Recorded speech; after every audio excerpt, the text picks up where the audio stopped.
Well, good afternoon, everybody, or good evening, everyone. We're glad you could join us, the Coalition for the People's Agenda, and all our partners, the Black Clayton County Black Women's Roundtable, the Georgia AFL-CIO, and Family Values at Work is here. So we're just happy to have everyone here tonight to talk about a critical subject, especially when we look at what's happening right now.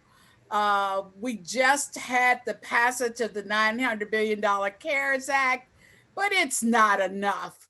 It doesn't cover the things that it needs to cover for families that are struggling right now, and one of which is taking care of sick family members, of yourself, being able to ensure that your family gets taken care of and you not lose a lot of economic stability.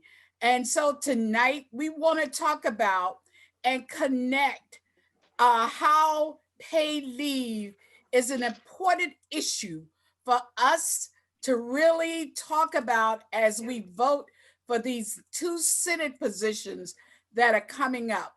We have some great panelists tonight, great experts that will provide a map for you in terms of what is at stake, why it's important, and why we should care about this issue. We're going to talk about examples to bring it home to you locally in terms of how it has impacted our communities that we serve. So I want us to be sure if you have a question, please put it in the chat and we will get to it at the end of this.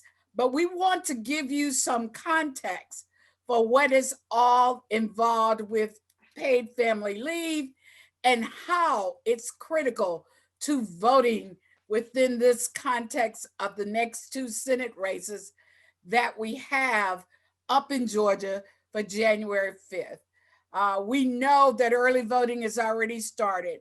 We know some of you have voted, but you need to learn how this plays into it, how it will help us going forward, because it just doesn't stop with the January 5th election.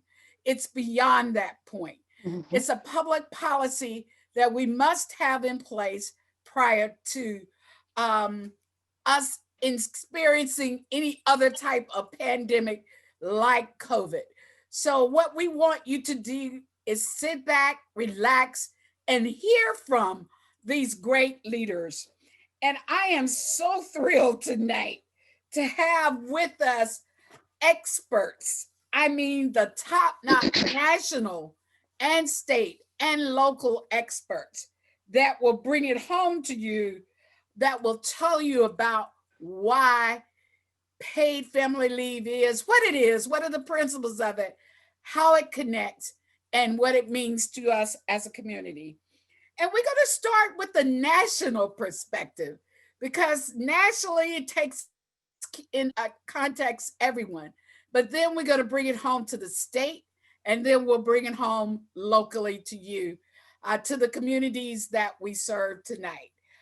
We have some great women leaders that can talk about it, Black women leaders, because Black women take care of our families.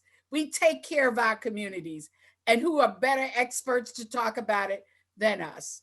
But from a national perspective, I am so happy to have with us the expert on paid family leave, none other than Ms. Carol Joyner, who's the director of the Labor Project for Family Values at Work. And Carol is going to tell you a little bit about herself, but more importantly, she's going to tell you about how it plays in from a national perspective. Let's welcome Carol Joyner. Hey, thank you, Helen, for such a wonderful introduction, and to Yvonne and Felicia and others who are joining tonight. We are so excited at Family Values at Work and at our related campaign, Paid Leave for All. And we love how Georgia is moving the paid leave agenda forward. It truly matters, especially in this difficult time during a pandemic. As Helen said, I'm Carol Joyner with the Labor Project and Family Values at Work, a network of 27 state coalitions that came together almost 20 years ago to build an infrastructure for caregiving. And so just like roads and highways and bridges and tunnels, this economy cannot survive without caregiving. And the US lacks a system for caregiving. Just to remind you of something, very recently, someone was quoted as saying, in other countries, they have a safety net. They have paid family leave. They have paid sick days. In the United States, they have women. And we are the backbone of this care infrastructure when we really need a national program. So we are the only country, except 2 or 3 very small nation islands, that have no system for caregiving. Many of you in Albany and other places viewed a film about a year ago, and also in Atlanta, I believe, called 0 Weeks, highlighting that we have no system of caregiving in this country. We have no paid family leave. We have no paid sick days. And so folks were blown away almost 20 years ago when California passed the first paid family and medical leave law. And we wanted to build on that model. Many states came together and said, we want that too. And since then, we've passed paid family and medical leave using social insurance systems in 10 states, including DC, where I live. And on election day, Colorado passed a ballot initiative for the first time for paid family and medical leave. We've also passed paid sick and safe days in 14 states and more than 30 cities and counties around the country. And so this is not news to the Black Women's Roundtable. The National Coalition on Black Civic Participation, Black Women's Roundtable, has carried this issue for some time. And we love that Georgia BWR is all over paid leave, mainly because Black women are less likely to have access to it from their employers. And when they do, it's not new money, it's not new time. You have to borrow from your paid sick days, or you have to borrow from your PTO. And so what happens when you borrow from your paid sick days to have paid family leave, as soon as you have that baby, or as soon as your parent has recovered, or you've recovered from that surgery, you might get sick and then you don't have paid sick days. It's just totally illogical. So when we talk about paid leave, we're talking about 2 different then distinct policies that many people confuse. We're talking about paid sick and safe days for that shorter period of time. Think you're recovering from a cold. In our case with COVID, you're doing that. It should be 14-day quarantine, or you're helping a family member who's quarantining during that time, or you're caring for a sick family member who's recovering fairly easily. And then last March, Congress passed a law that, Helen, you referred to, the Emergency Paid Sick Days Law, as part of the Family First Corona Response Act and the CARES Act. And that was the first real paid sick days law passed in this country. Although it was temporary, it did require that employers provide up to 10 paid sick time to recover, quarantine, or care for themselves because of COVID, or to care for a sick family member in the same situation. And that's going to sunset on Thursday. So that's why the bill that just got signed into law finally by the president, that bill extends that law until March 31st for about 3 months, right? There's a difference though. You will not have a guaranteed paid sick days policy. It's one that your employer can choose to give you or not. There was a big fight at the 11th hour in Congress where the decision was made by some members in the Senate, that it not be a guarantee. That even if you're sick, even if you have COVID, even if you've been exposed and need to quarantine for a week or 2, or the 14 days as the CDC says, or maybe longer now, that your employer can still say, oh no, we don't think we have the time for you to take that off. Whereas previously, they had to give you the time off. And it's not like it's your employer's money now. All of this was being reimbursed, remember, by our tax dollars, right? The employers were able to apply for tax credits. So they'll be able to do the same under this new policy if, in fact, they allow paid sick days for a particular employee. They can be arbitrary. There are no rules about who can be denied. So that's sort of tragic. But the rule is that they can get reimbursed by the federal government. Our tax dollars can reimburse them if they agree to grant the paid sick days. So that got signed into law, I believe, yesterday. The other bill, so I'm shifting now to another important policy, which is paid family and medical leave. And that's a longer period of time. That's the time that you need to recover from surgery, to bond with a baby, to care for a very sick family member. Maybe they're having cancer treatment. Maybe your child has broken their leg playing a game, soccer, or whatever, and they need an extensive recovery period. So that's what we're fighting for in general in this country. But when they passed this part of the law in last spring with FCRA, FFCRA, they only passed it for people who had to stay home to care for a school child because their school or their daycare had closed. It wasn't to care for yourself because you have COVID. It wasn't to help your parents who's struggling with COVID. It wasn't even to care for an older child, right? And so who's sick. They had to just be a well child in school closure. So that law was minimally helpful, but it did help some people. And we were hoping that they would expand it in this new policy that just got signed and extend the deadline. Well, they didn't expand it, but they did extend it again to March 31st, like the paid sick days law. So like paid sick days, they failed to do that. Both will now sunset on March 31st, and we're hoping that Congress will pass after that a more robust policy that gets us to the health and economic recovery that we need to weather this storm. And let's be clear, this isn't over in 6 months or 8 months, not even with a vaccine. We need to have an economic recovery that extends for years to get us all back on track.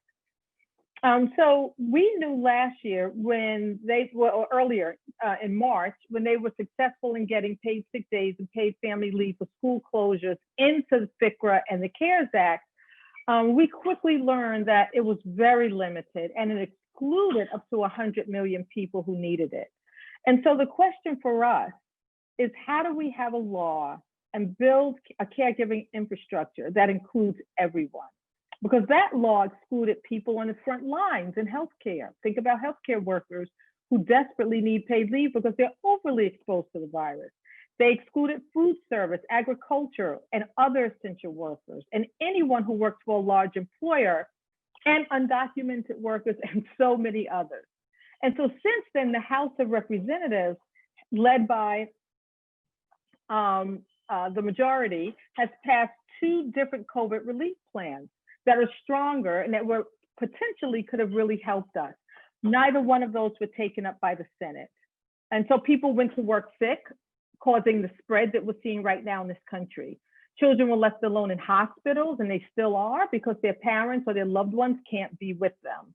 Elderly people die with loved ones on the phone and on Zoom simply because their loved ones have to go to work.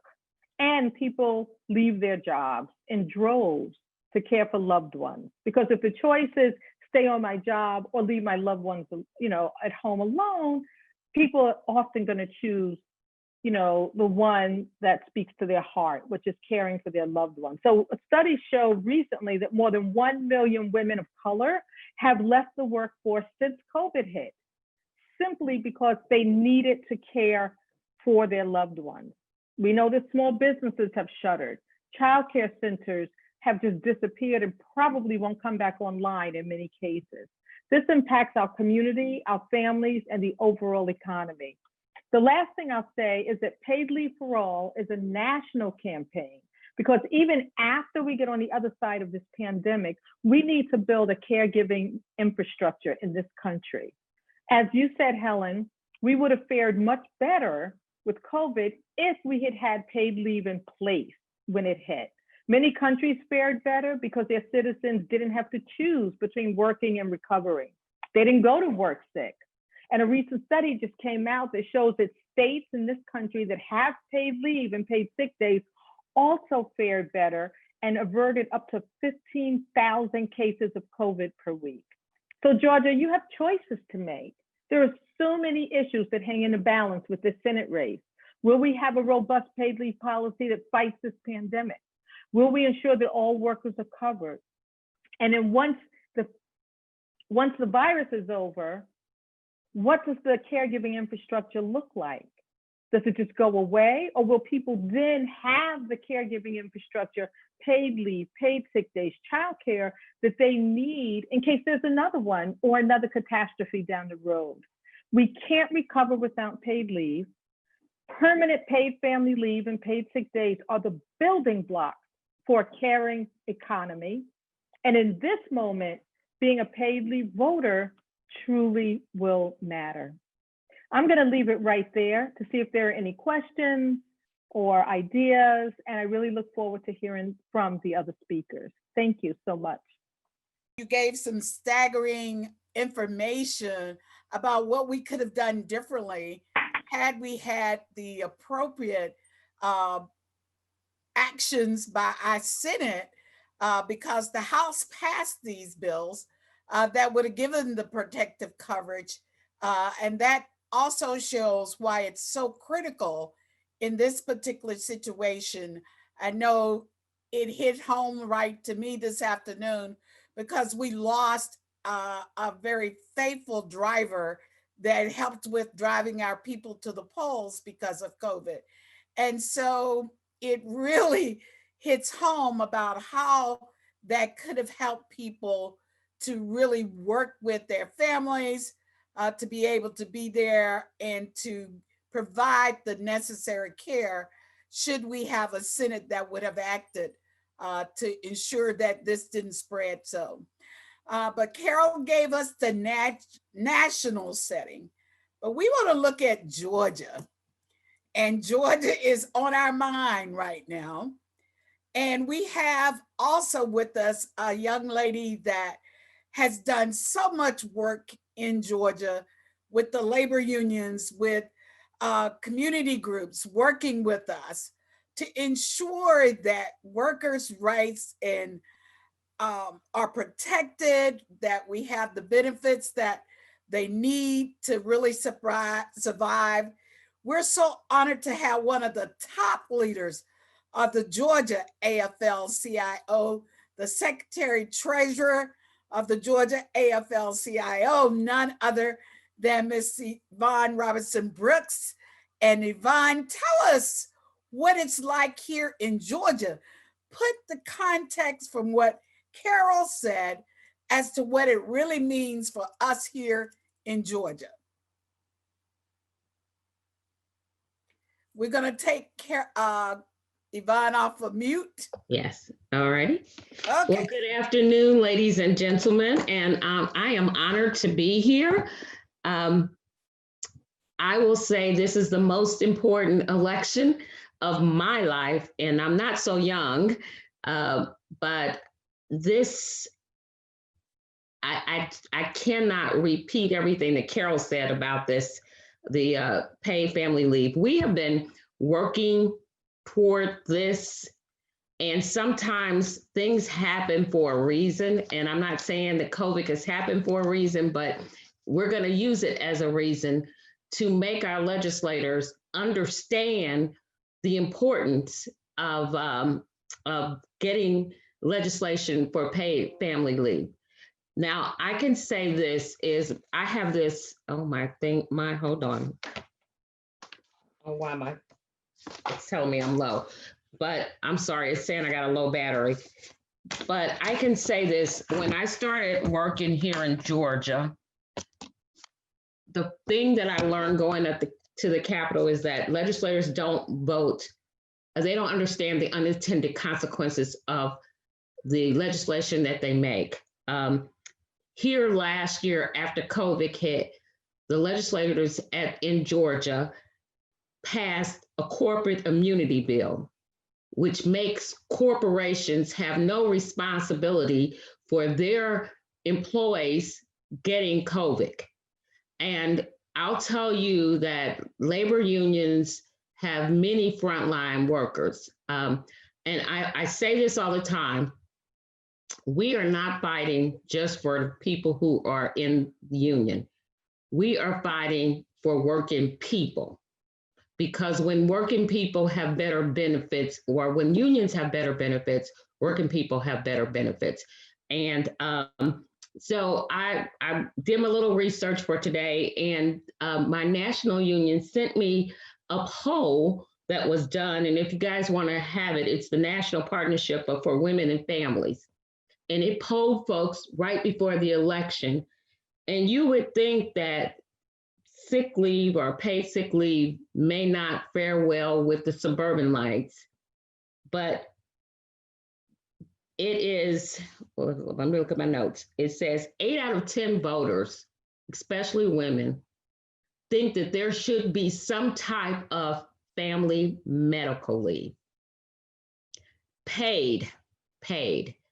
And we are fighting steadily in this state. We got an uphill battle, but I think getting something nationally, that's why this election is important, because we're going to have to twist the arms of legislators in Georgia, the House and the Senate, and Helen knows this. They do what's best for them, and most of them own businesses and are not worried about the sick leave or the little people. But we're going to have to fight tooth and nail with the help of the Senate candidates that understand and can process what it means to people who work hard every day. I become overwhelmed because this has been my life's work, is to make sure that there is a paid family leave, and to understand that that they changed the guidelines for folks with the COVID. And COVID is very close to me. I've had over 10 members of my family have COVID.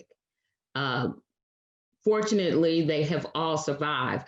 But this is not a joke. This is not something that we want to play with.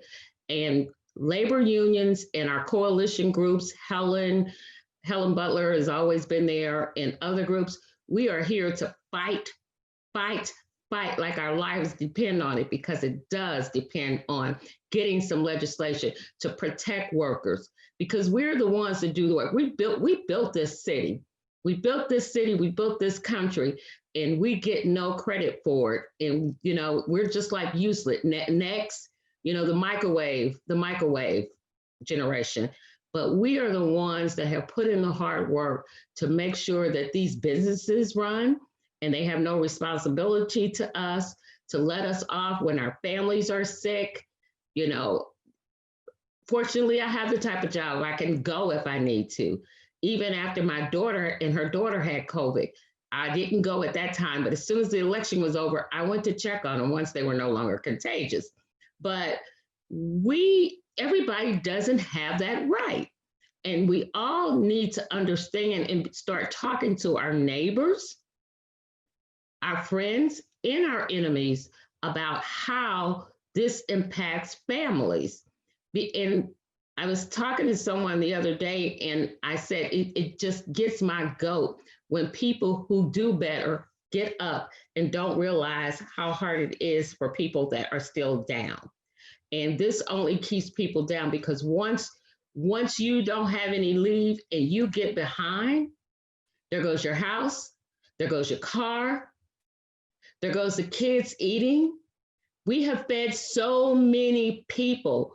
When we first started giving out food, people were coming in the jalopies. Now we see people in Mercedes-Benz and all kinds of cars. Just because they have it doesn't mean that they don't have the money to buy it, because they cannot take the time off to take care of their family members. And people are getting sick and dying. We have members that are in the grocery store that are still serving everyone, and they're getting sick and dying. It got so bad that we had to get somebody on our leadership calls to talk about the impact of this. So it's not just financially, but it's mentally. It's mentally challenging for families that can't be with their family. When my family got sick, I live in another state. It was mentally challenging for me just because I couldn't go there. But what if I was there and I couldn't see about my mother or my brother or my nieces or nephews that are going through this? People have to understand that there is more impact to this than just what you do and how you vote. And we're going to have to get together like we are and make sure that everybody understands. And if we can start at the top and get some legislation to trickle down to Georgia, our job is going to be a little easier. But if we don't get the folks up there that care about the little people, then we're going to have a long, I'm not going to say we don't have a chance, but we're going to have a long fight here in Georgia. I'm ready for the fight. And I hope that everybody on this call that's here in Georgia is ready for the fight. And Helen, I've been in a fight with you before, and nobody thought we were going to win it, and we won it. So all I want to say here is that this impacts so many people, and it's not impossible because, as Carol said, there's 9 states in the District of Columbia who have done this in various forms, but it's helping people, everyday people, not the people that are the 1%ers, but the everyday people, to make sure that they can maintain their families. It impacts everything. It impacts crime. It impacts the hospitals. It impacts everything. This getting this passed would help our state be more viable and more worker friendly. We're not a worker friendly. The governor says this is the best place to do business, but what about the best place to work? And it really isn't. So I just urge everyone to go out and vote. And I know this is a nonpartisan call, but you guys know what to do. Go and do it. I've done my part. Most of the folks on this call have done their part. Call 3 people to do their part. Call 5 people to do their part. Call 10 people to do their part. Text 3 people, 10 people. But we got to do it because it is our lives at stake, not just our livelihoods, but our lives that are at stake. And I don't want a sick employee. I had one employee that got sick, told her stay home till I get a clean report. Don't sneak in here. Bring a report to me before you bring yourself in here. So we've got to keep that in mind because sick people make more sick people. So, thank you. Hey, Helen, can I just add just one thing? That was amazing, Yvonne. And one of the things I would say is every single member of Congress who voted down paid sick days and paid family leave has access to it. They That's can right. take it, and they take it and we pay for their time. Yes, they're very happy to strip out the guarantee and the mandate so that everybody else can have it. And so the Senate race hinges on that moral obligation that senators are willing to care for the least of thee. Right. That is so right. I also want to say that we need to continue to speak to our senators and our congressmen to let them know the impact, because they remember the last conversation you had. And even if we get those 2, the conversations still need to be had on the federal level, on the state level, and on the city and county level. Yes. So true, ladies. And 8 out of 10, Yvonne said in the poll, women believe that we should have this benefit because we know what it means to our families. Just thank you both so much for that. And to bring it on home to local, Felicia Davis, who's the convener of the Black Women's Roundtable. I know I work with the Georgia Black Women's Roundtable as well as the People's Agenda.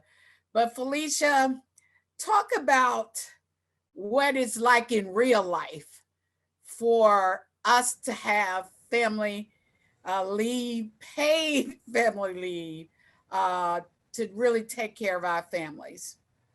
So thank you, Helen, and I want to thank my sisters for this issue, bringing it to our attention. And first, I wanted to start off by talking about the case for the caregiving economy. So where Carol, sometimes we don't realize how much we already deserve. So if we look at union workers and their fight for benefits, even then that's just a sense that our economy doesn't believe the worker deserves anything but a small paycheck. The economy is oriented for to say, oh, the business people are so great, so important, so much that they need to get away with paying as little as they can so that they can just keep, you know, hiring more people. Well, around the world, if we're supposed to be this shining city on the hill, the truth is we are way behind. We are way behind. So if we would stop and think about what does the world look like when we care for families, that means children, that means families as a unit. So when we bring it down, what does it look like when you have a husband and wife with 3 kids and neither one of them, both of them can work every day, children in daycare and babies, newborns, go into daycare right away. Because why? There's no leave for bonding with that baby for that mother, right? So those of us who say you have to bond with your baby. So you've got husband and wife both working. Neither one have paid leave at all. We're in Georgia. We're in Georgia where a worker can work every day all year long. And if they take a minute off, they're not getting a check. So now you have 3 kids. They're in, one's in school, 2 different daycare centers because you got an infant in one, a child in another. Grandparents are, COVID potential. So one family member get ill, any one of them. So it can be the father, the mother, or any one of the 3 kids. That entire family is thrown into disarray. There is nobody to care for the sick, right? Okay, if it's the little one, you take it to the grandparents. Well, they've been in the child care center where there is COVID and other things. So you don't want to take that child to the grandparents that have been at home. This is the real struggle of people in my own family who, we sit back as aunties and say, oh, handle your child care. Because why?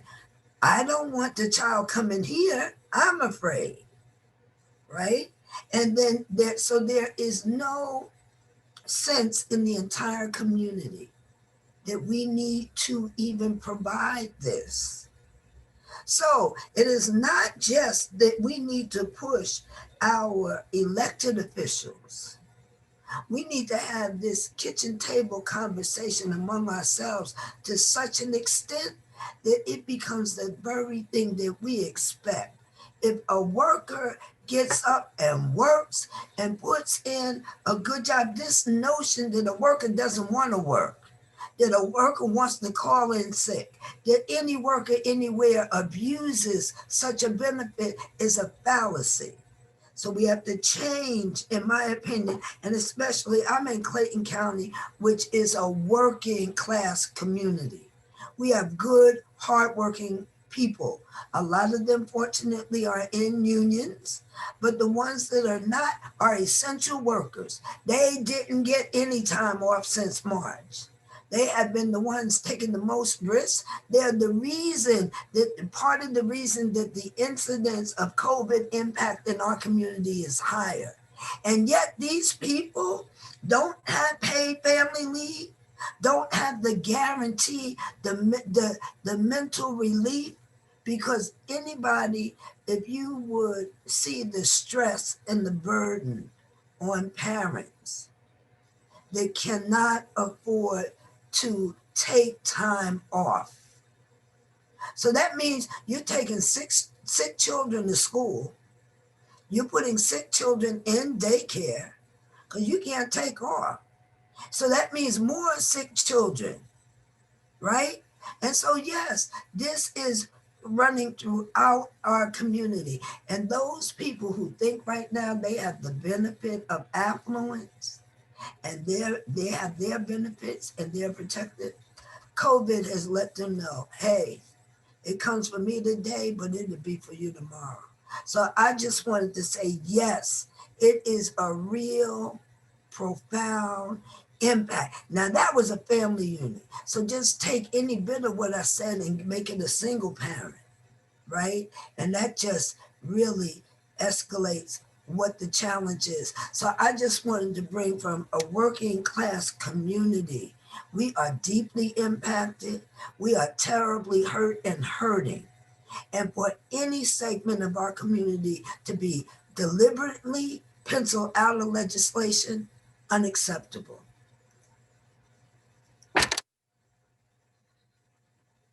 You're muted. Changing that fallacy that we don't want to work if we get these paid benefits. That's not true. People want to work. They want to support their family. They want to thrive. And I know I got two of the best organizers that I know of in the state that I've worked with, and I can tell you they're on the ground organizing. I want to go to Athens, Georgia, to a person.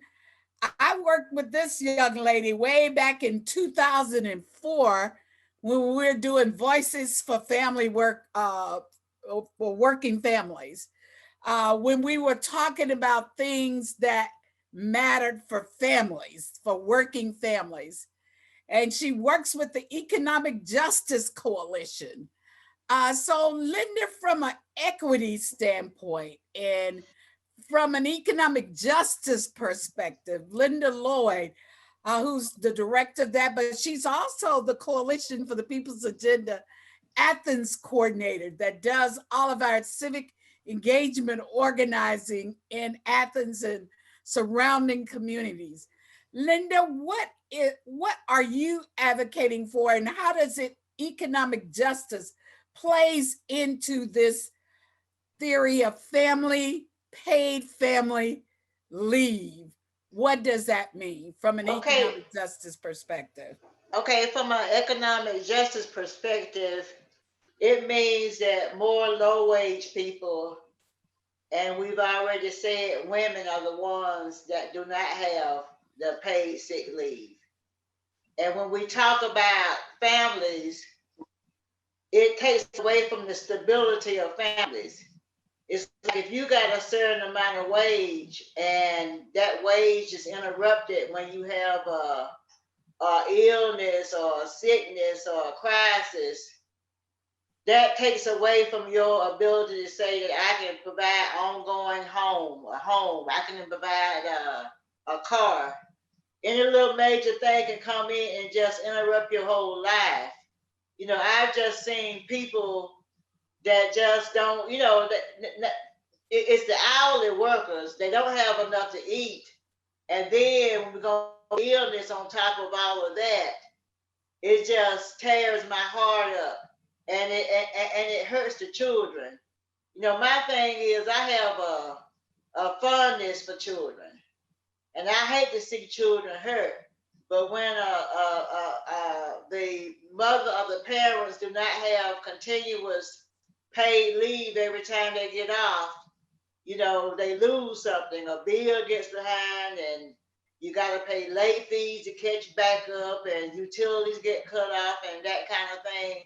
And I've had situations wherein I've gone to the homeless shelters, and I've seen a couple working at the homeless shelter, but when we added their money together, and then they didn't get any kind of leave if they took a day off, like working at a Ryan's restaurant. If you take a day off, you don't get no kind of leave pay. So that means that there's a continuous thing with them always being in the homeless shelter unless someone gives them some money. They got to have some cushion to get out. So this is what I'm saying. And this is how, when we say putting this back to the voter, when I go out there, I talk about living wage and health benefits. I say health benefits, but now we should be saying paid leave benefits as well, because all of that stuff comes to you being able to take care of your family and have the stability of that. No one wants to be homeless. No one wants to be hungry, particularly a child. So that's my say to that, Helen. All right. I have another organizer down in one of the areas most impacted initially in Georgia by COVID. When you look at what happened in Georgia with regards to the impact of COVID, the place that was most impacted was Albany, Dougherty County, and those surrounding areas. So we have an organizer that has been doing a lot of great work down in that area and surrounding areas, because it's not just Albany that we're working with. We're glad to have Jeanette Lucas with us. Jeanette, I want you to talk about how paid family leave can become a great thrust for the people in Albany to get their elected officials to understand why it's critical that it's not only a national, but it's a state and a local benefit that, like Linda said, provides that safety net. I know you're organizing in Clay, Decatur County, all those surrounding areas to Dougherty. Tell us about what it means in your area. Thank you, Helen. It is very, very, very important that our officials understand the crisis, which is what it is, that we have in South Georgia. If you look at the employees, you notice that most of the mothers work jobs that don't have any type paid leave. So if their child is sick, or if they're sick, if they don't go to work, then there's a problem, because like it has been said tonight, you can't pay your utilities go off, then you got other issues because the state's gonna come in and see why your utilities are off. And you're going to work every day, but you just can't, you don't have the funds to be able to afford to pay the utility bills, because if you don't go to work, then no money comes in the house. Also, we've been talking about daycare, and I had a parent the other day, most daycares don't take sick children. So if the children become ill, here again, parents are not able to go to work. And therefore, if they're not able to go to work, they're not able to get paid. And if they're not able to get paid, it's impossible for them to maintain their household. Now, if you look at these counties, and I'm talking about Dougherty and other surrounding counties in South Georgia, you'll be surprised. We're a whole different ballgame. We're a whole different ballgame, because 99% of the women who are working are single parents. Parents are working, and they're totally responsible for the household. So therefore, it is important, it is imperative to make sure our representatives, our congressmen, senators understand the importance of what we really need here to be able just to survive. So therefore, hopefully we made history. Georgia has surprised the whole United States of America. And I want us to continue to do that. That's because our voices are being heard. And we're going to assure that we continue to make sure people hear our cries and understand what we have to go through, and do everything that's possible to make life better for everyone. All right. I'm going to throw this open to the entire panel to talk about this. I see we have some more minutes. I want to make sure if there are questions that anyone listening has of any of the speakers, please put it in the chat. But I'm going to throw this open to everyone. How do we make sure that we hold our elected officials that we are putting in place accountable, not just at election time, but beyond this, because this issue doesn't stop with this election.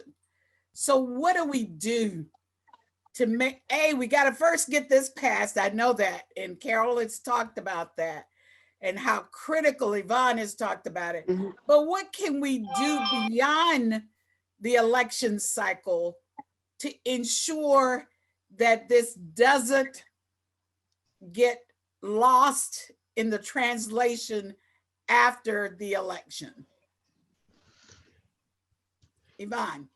So Helen, one of the things that sometimes we forget to do is we cannot do it by ourselves. We have to make sure that we're working with a coalition of folks. And one of the things that Charlie and I pledged to do was to work with the coalition of other groups other than labor.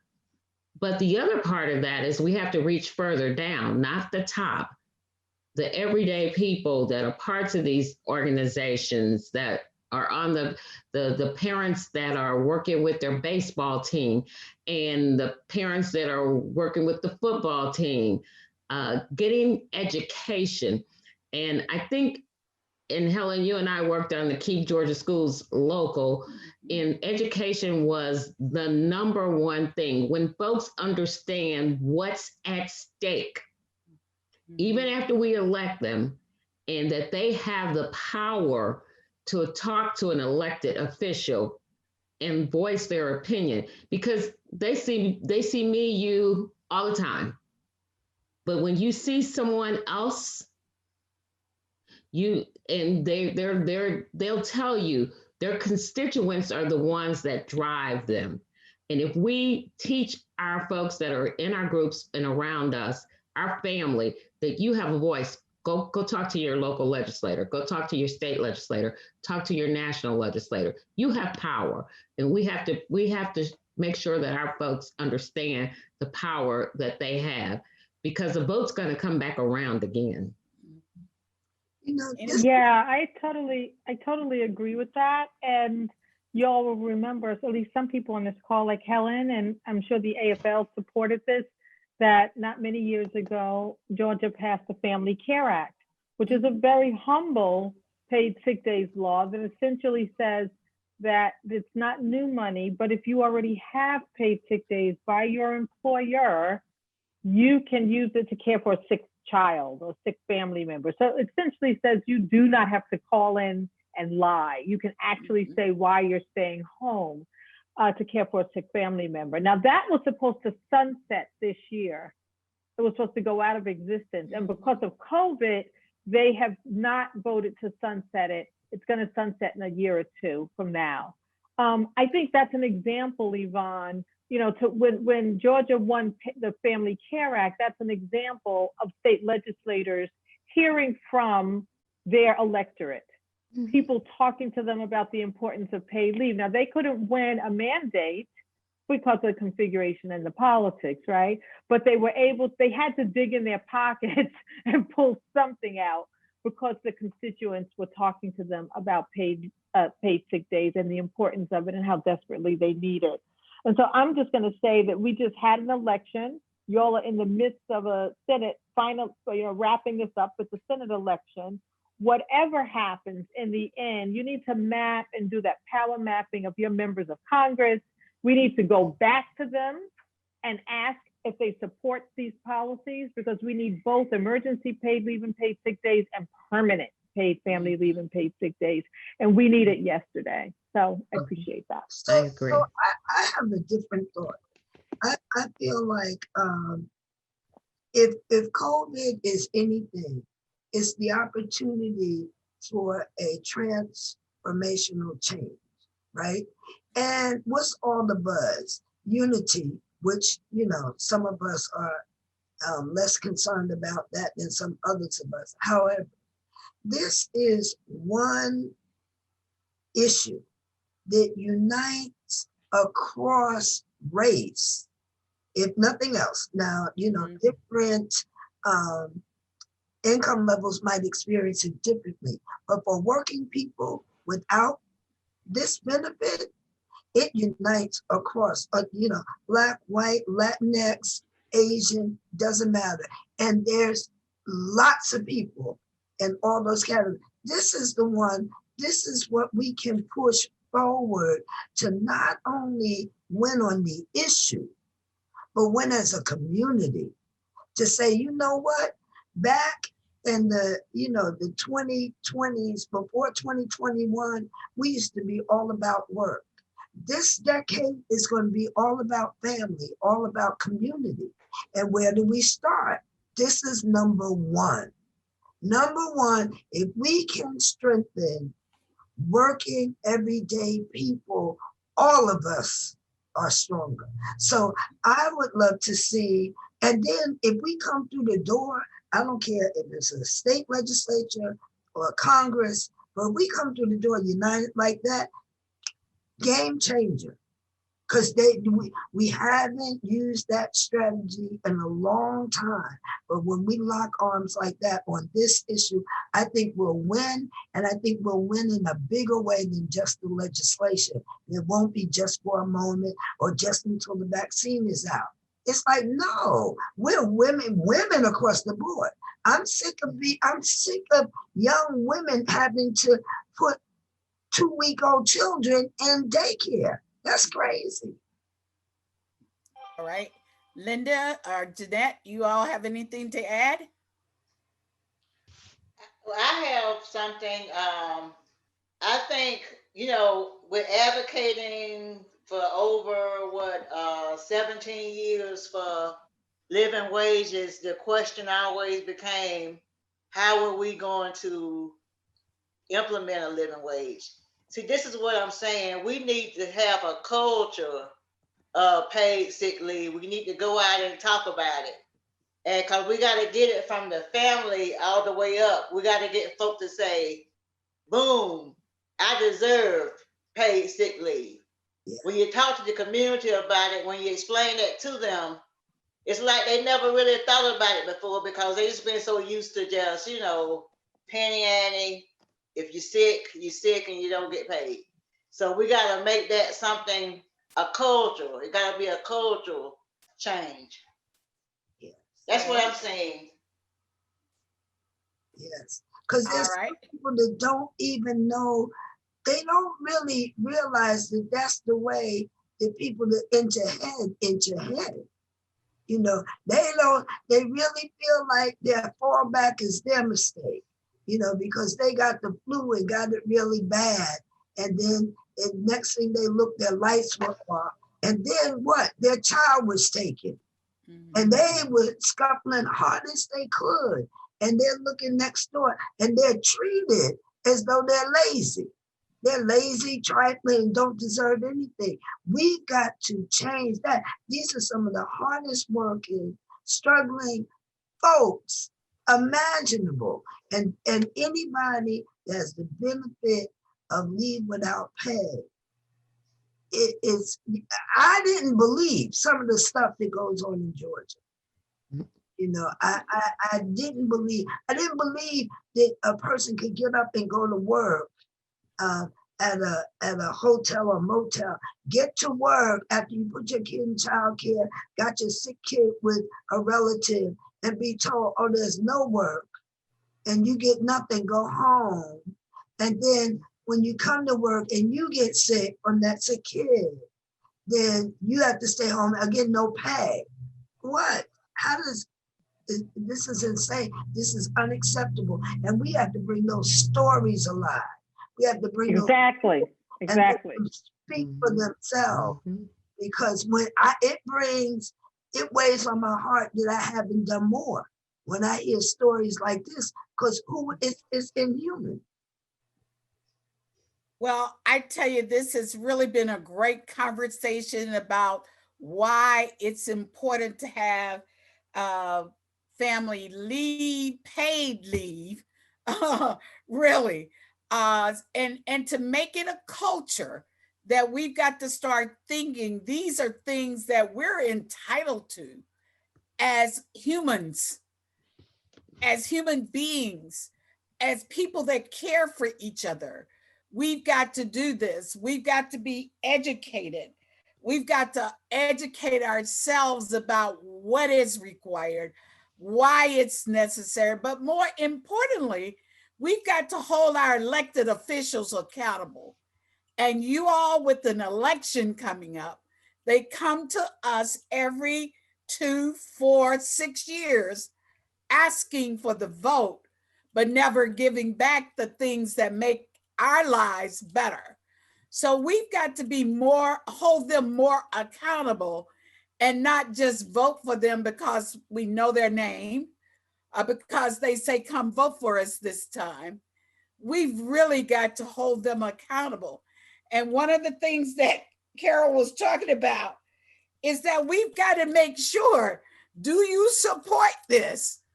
I mean, if you haven't voted, you still have time to ask that question because election day is January the 5th, and you have a couple of more days of early voting through the 31st for some counties.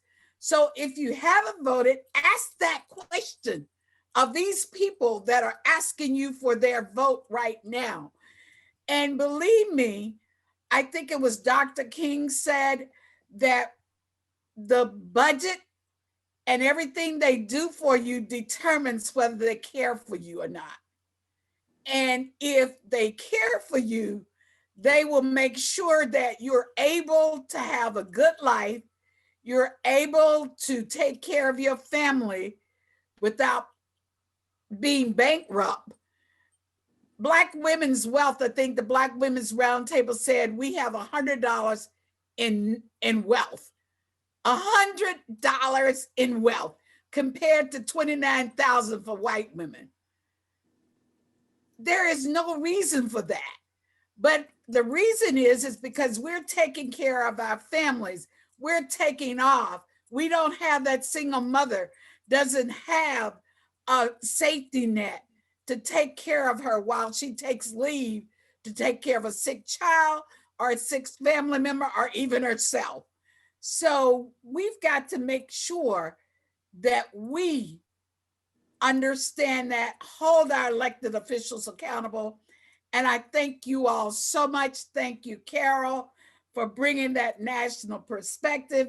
Yvonne, thank you for the state. Felicia, thank you for the real life in Clayton County. Our organizer, Linda Lloyd in Athens, thank you so much for economic justice.